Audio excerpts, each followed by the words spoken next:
आपने अगर कल का इवेंट देखा होगा, पवन स्टार पवन सिंह के कमर दबा दी गाने का इवेंट रखा गया था लखनऊ में। और वहीं पे जो है खेसारी लाल यादव के काफ़ी ज़्यादा बेहद करीबी आदमी नजर आए थे। पहले वीडियो विदा देखिए। है, बहुत दिन से थोड़ा सा हम लोग नहीं मिल पाए थे। वो इनका नाम है विकास वीरप्पन। ये जो है भोजपुरी इंडस्ट्री में प्रोड्यूसर भी हैं और एक्टर भी लिखते हैं अपने प्रोफाइल पे। और काफ़ी दिनों से पवन सिंह से इनकी दूरियां थी। और कल पहुंचे थे अपने गाने के लिए और आने वाले प्रोजेक्ट के लिए पवन सिंह से मिलना है। तो वही सोशल मीडिया पे कुछ चीज़ें वायरल हो रही हैं कि खेसारी लाल यादव के करीबी जो है खेसारी लाल यादव को धोखा दे रहे हैं।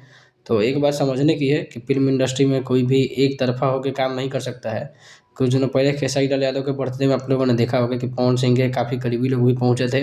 पवन सिंह ने भी प्यार दिया था, लेकिन खेसारी लाल यादव ने खुद एटीट्यूड दिखा दिया था। और यहाँ पे खेसारी लाल यादव के करीबी क्या, म्यूजिक के प्रोड्यूसर हैं तो अपना काम तो करेंगे ही। बाकी आप लोगों को क्या लगता है अपनी राय जरूर दीजिएगा। यहाँ पे सबको फ्रीडम होना चाहिए।